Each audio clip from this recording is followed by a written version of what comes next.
ఉన్ననాడు కూడా ఇంత పెద్ద చారిత్రాత్మక నగరానికి చరిత్రాత్మక ఎవరు కూర్చోమని అధ్యక్ష మీరు కూర్చుంటా ఇట్లా భయపెడితే ఈ బిడ్డ భయపడ్డాడనే మాట మళ్ళీ ఒకసారి గతంలో కూడా చెప్పినా మళ్ళీ చెప్తాను.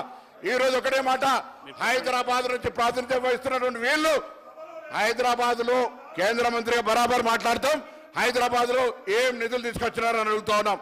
ఈ రోజు ఢిల్లీలో దోస్తే గల్లీలో కుస్తీ. ఇప్పటిదాకా మా మిత్రుడు ఇలా పుట్టినరోజు గౌరవ శాసనసభ్యులు అన్నారు, మేము చాలా గట్టి కొట్లాడినాం 10 ఏళ్ళు, ప్రతి బిల్లుల మద్దతు ఇచ్చారు.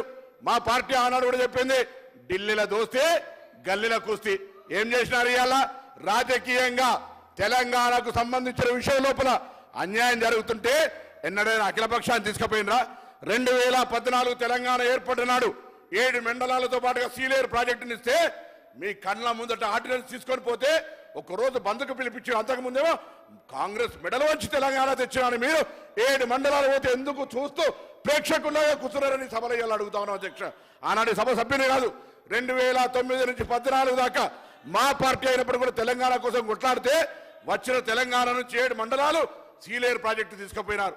ఇవాళ కూడా అట్లనే మేము ఏపీకి నిధులు ఇవ్వడానికి వివక్షలే మాకు తప్ప, మేము ఆంధ్రప్రదేశ్ విభజన హక్కులకు సంబంధించి ఆంధ్రప్రదేశ్ విభజన చట్టంలో పేర్కొన్నటువంటి వాటి అంశాలను అమలు చేయించే ప్రయత్నం చేస్తే మహేశ్వర్ రెడ్డి గారితో ఢిల్లీకి వచ్చి ఆ యొక్క అంశాన్ని అడగడానికి సిద్ధంగా ఉన్నాం. ఆ విధంగా స్పందిస్తారనుకుంటే తెలంగాణ ప్రయోజనాలను పక్కన పెట్టి మళ్ళీ రాష్ట్ర ప్రభుత్వం యొక్క కార్యక్రమాల గురించి మాట్లాడుతున్నాం. అధ్యక్ష, ఇలా నిజంగా తెలంగాణకు అన్యాయం జరిగిందా లేదా గుండె మీద చేసుకొని మహేశ్వర్ రెడ్డి గారు చెప్పమనండి, భారతీయ జనతా పార్టీ నాయకులు చెప్పమండి.